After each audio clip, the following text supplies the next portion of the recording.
to our vegan story. This is my husband Andrew, in case you didn't know. He doesn't make that many appearances. Laughing at me. It's just funny, I've never sat down and done a video with you before, so just sitting here being normal. Alright, I'll just start off. Andrew and I have been together for 15 years, so for half of our lives. We started dating when we were 15 years old. I was 15, he was 16. We went to junior high and high school together. Neither of us were vegan at the time. We dated for a few years before I became vegan. Over the end of high school and beginning of college, I developed an eating disorder of anorexia, and I was really struggling because after a while on that, like a year or two on that, I really wanted to get out of it and break free from it. I was trying to heal from that. I had like finally decided, I think I was like 20, how old was I, like 19? So you're 19. Yeah. For when I was 19 years old, I finally admitted that I had an eating disorder and that I wanted to move past it and heal from it. But every time I tried to just eat regular, I would always feel like crap because I would end up binging on cake and just eating like really unhealthy stuff that just made me feel terrible, and I didn't know what to eat, and everything I ate just made me feel worse. And I was gaining weight, I was getting acne, and things, I just wasn't feeling good. And so this one friend in college mentioned to me that maybe I should try out the raw food diet, a vegan and raw food diet, so that I can focus more on eating for a healthy body as opposed to eating for like an unhealthily skinny body. And that just like clicked right then and there for me. So the next day I went and bought all these books from Mother's Market in Orange County. We lived in Orange County at the time. And I went straight away to Andrew, and we had been dating for 4 years by that point. And I went up to him and I'm like, babe, I'm gonna go vegan, I'm gonna eat all this raw food, and I'm gonna feel so good. And you just like gave me this look of, what was the look?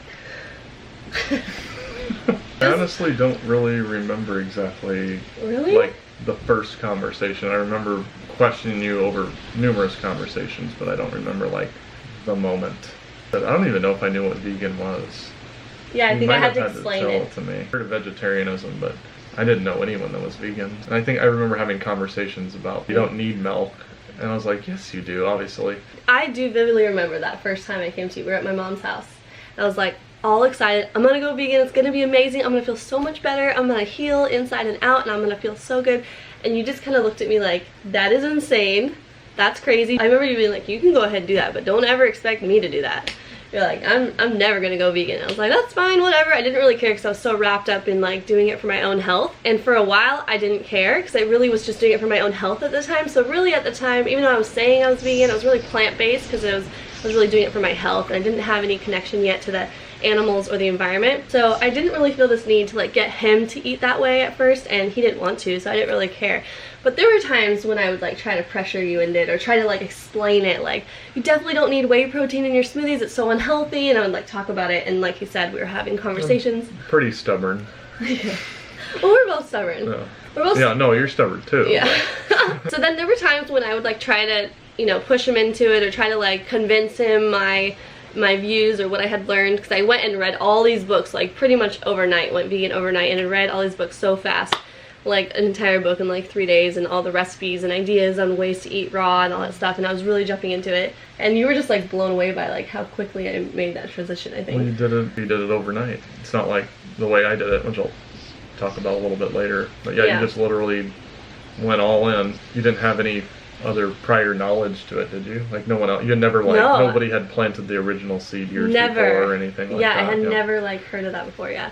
And so when I would try to convince him or try to like prove to him what I had learned and stuff, it really didn't go well, and it really just created like conflict for us. And so after a while I realized just to step back and just be the example and live my life and do it my own way, and that if he was ever going to like eat healthier, that he would have to come to hit that on his own terms. And that's really how it is for almost everyone I talk to, and even people you talk to, that like when we try to, in our own experience too, with the rest of our family or anybody else in our family that's not vegan, pressuring them never, or even just trying to convince them in a loving way, most of the time it rarely works. Yeah, rarely. There's people out there that like are just so open to information, and they may be at a point of their life like you, where you were just like, you were struggling with your anorexia, and you're like, there's got to be something better than this, and then someone came along at the perfect time, and it all just like clicked all at once. But maybe other parts of your life, other times of your life, it wouldn't necessarily clicked like that in that moment. Yes, it really just depends on the person, because like if they're not in that place to be open and receive what you have to say, or if they're not like interested in some other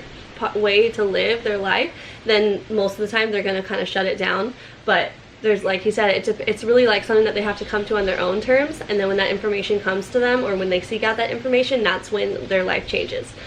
So anyways, then I just started to like be my own self and just eat my healthy foods, and I was eating these big salads and green smoothies every day, and he would see how healthy I was feeling and how much better I was feeling, and that he would like go and get an In-N-Out burger for dinner. That was my meal. Yeah. 4x4 with fries and a Coke. It tasted really good at the time, and I remember eating it and being like, oh man, I could never give this up. And then after it was done, I'd be like, don't feel so good. Yeah, and especially like seeing me eat my salad. Like I'd be eating my salad for dinner, he'd have his In-N-Out burger, and I'd be feeling all good and energetic after, and be like, wow, I feel amazing. And he'd be more like, ugh. Let's just watch a movie, and then I'll fall asleep on the couch in 10 minutes. After he started to notice that over time, then it was really a shift that went on within himself, that he realized like, maybe I could eat more salads and smoothies. Maybe I will feel better and have a little bit more energy and all that stuff. So then he just started doing it on his own, and he was like asking me to make him smoothies and salads, and so I was like, sure. It's definitely started with smoothies first. Smoothies really? Yeah, I don't remember. Such an easy thing that everyone can like. Like, who doesn't like a good smoothie, right? Yeah, exactly. And I figured, oh yeah, I mean, smoothies, that's good. I can put my protein powder in there, and I think I maybe put a plant-based protein Yeah, in you there. got like Sun Warrior protein. Oh yeah, so I got plant-based protein, and I started with vegan for breakfast, and I just make a smoothie, or she started out making me smoothies, and then I learned from her how to make a good smoothie, and then I'd start making them for myself, and I was like, every morning I had a green smoothie, and I always felt good.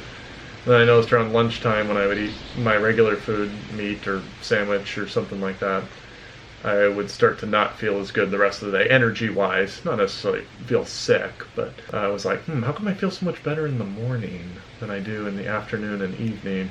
It started to, kind of the wheels started to churn in my head there when I started working at Mother's Market with you 7 years ago, and I had access to vegetarian food. I mean, it was an all-vegetarian store, and I had access to the book section, and I started doing my own reading, and that's when it really, clicked. You read so many books, like, on your break.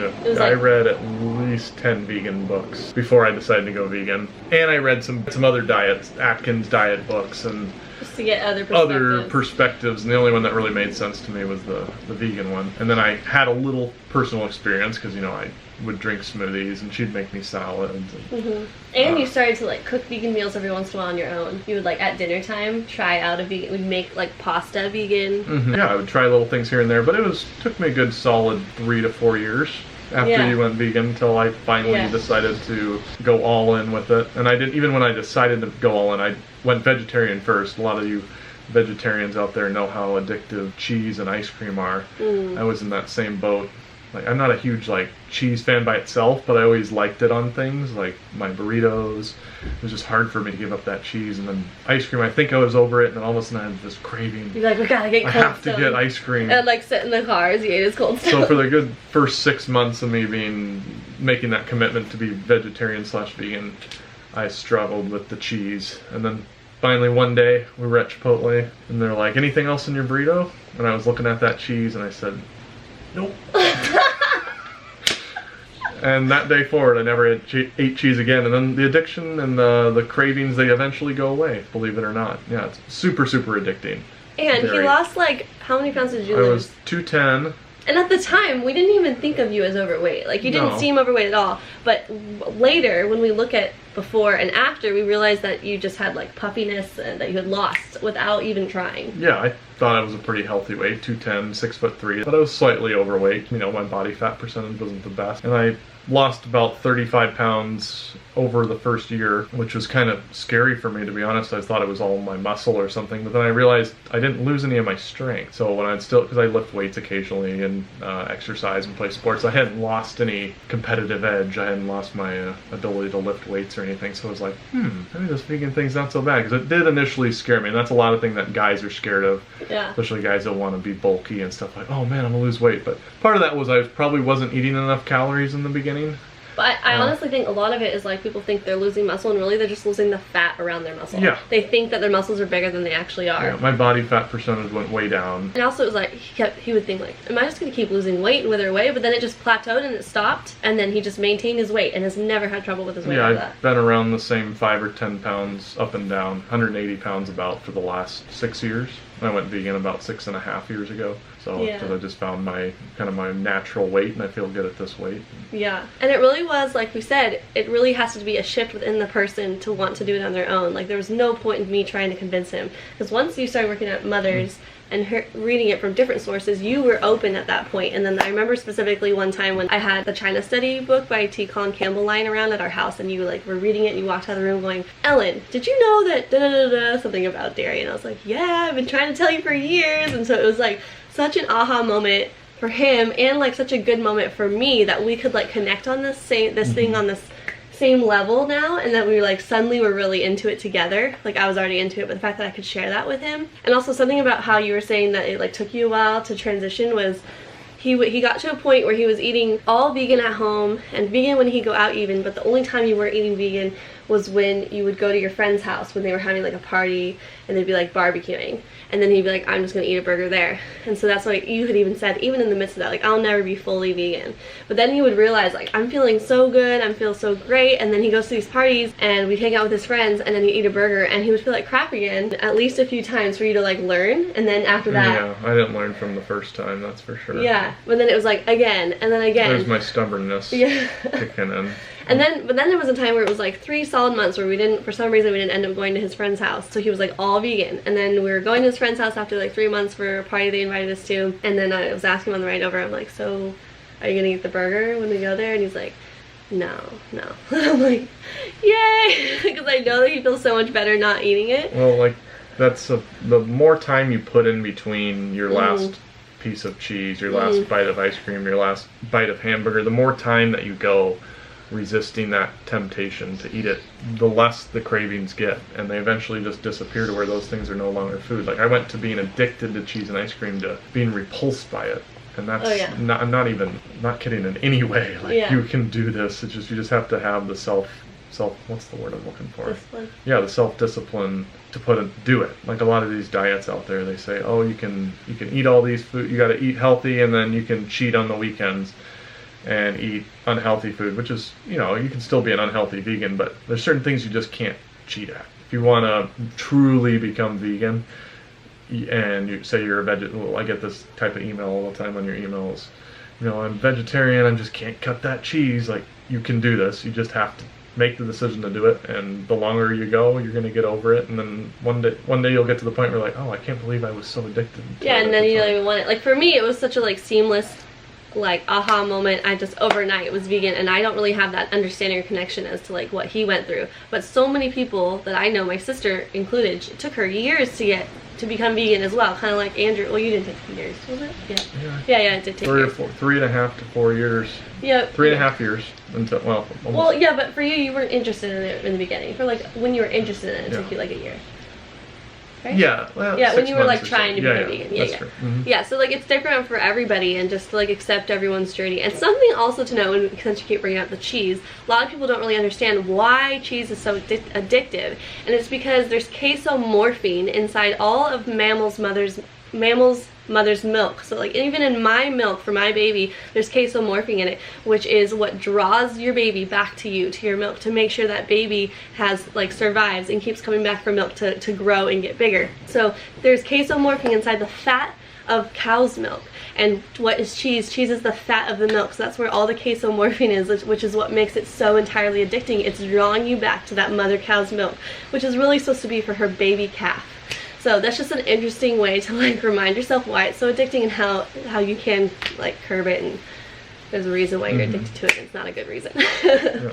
Well, another thing about both of our stories is we both went vegan for our health. Like you went vegan for your health. I think you may have mentioned that already. I went vegan for my health, and I read all these books about it for health, and that's how we were first introduced to it. And then over time, we both started to add other components to it, and caring for the animals. And then when Cowspiracy came out, our eyes were open to the environmental impact as well. And over time, it's just helped strengthen our belief in this is being the right thing for us and the right thing for the planet. I feel like I kind of already knew about the environment and animal agriculture for a while, but I didn't really understand just how big of an impact it actually was until I watched the documentary Cowspiracy with him. And then when he was talking about the ethical connection, for years I would honestly, when people ask me, oh, do you love animals? Is that why you're vegan? I would be like, no, I don't really, because I was never really a huge animal lover my whole life. I mean, I didn't hate animals, I just wasn't like a huge animal lover like some of my friends were as kids. When I was like plant-based, doing it for my health, I was like, nah, I don't really care about the animals. I don't care if you eat meat, it doesn't bother me at all. And that's because I really was only doing it for my health. But then I watched The Best Speech You'll Ever Hear by Gary Yourofsky years ago, and it was like my worldview flipped upside down. I suddenly found myself an ethical vegan at the end of that video. I was crying, bawling my eyes out. I was thinking like, how could I have not cared for so long? I cannot believe I didn't care. And it was just this connection that stirred up in me and changed my whole worldview on the planet and our health and for the environment and for the animals and for how daily we put a vote on the world on how we want this world to be. And if we choose compassionate foods, that's casting a vote into the world that we want the world to be more compassionate. And then I showed him it. I was like, I watched The Best Speech You'll Ever Hear, you have to watch it. And he watched it, and at the end we were just like, wow. Like we were just... Yeah, we were both vegan at the time. Yeah, we were already vegan. Was like, well, plant-based. We were plant-based. That's true. Yeah, but yeah, and then it was at the end of it, we were just like, oh my gosh, and this fire just like stirred up within us, and it made my diet not just a diet, it became a lifestyle. And then I started, that's when I was also about making sure in regards to the clothing I was buying and the beauty products I was buying, being vegan, not tested on animals and that type of thing. So yeah, that's pretty much our story. And then it's been all uphill from there. Then we had 2 beautiful kids, healthy vegan pregnancies, and our kids have been vegan since birth. Our veganism changed our life. Educate yourselves. You know, if you guys are out there and you're wanting to go vegan or you're a new vegan, educate yourself with documentaries, read books like I did. That was like the main thing that helped me be successful, was learning about it, because you're going to get, you know, most people in this world are not vegan, unfortunately. So if you decide to go vegan, and you're going to get lots of questions every single day from everyone you know and come in contact with. So if you have the knowledge of, you know, why you're doing this more than, you know, like for the animals, like know exactly how you're helping the animals, know how it's helping your body, know how it affects the environment and the impact that has, and then you'll be more confident, you'll be more likely to stick with it. Yeah, for sure. And watching those documentaries, it simply helps inspire you to continue that journey. It keeps you inspired. Most people are constantly surrounded by a non-vegan world. Everything around them is not vegan. The people they surround themselves might put them down for wanting to go vegan, and if you just consistently inspire yourself through the documentaries and the books, which you can learn about a lot of those on my beginner vegan tips video, which I'll put a link in the description box below for that if you're interested. And there's also a new documentary out, which is not in that video, that I didn't discuss in that video, called What the Health, and that is on Netflix now, and it's super good, so check that out as well. Yeah, What the Hell, that's probably one of the best ones out there right now. Yeah, it's super good for in regards to health, for sure. So I think that's it. But I was just realizing we didn't really talk about like our relationship very much. I thought it was our vegan story. Yeah, I guess it is. Yeah. Okay, thank you for watching. Bye.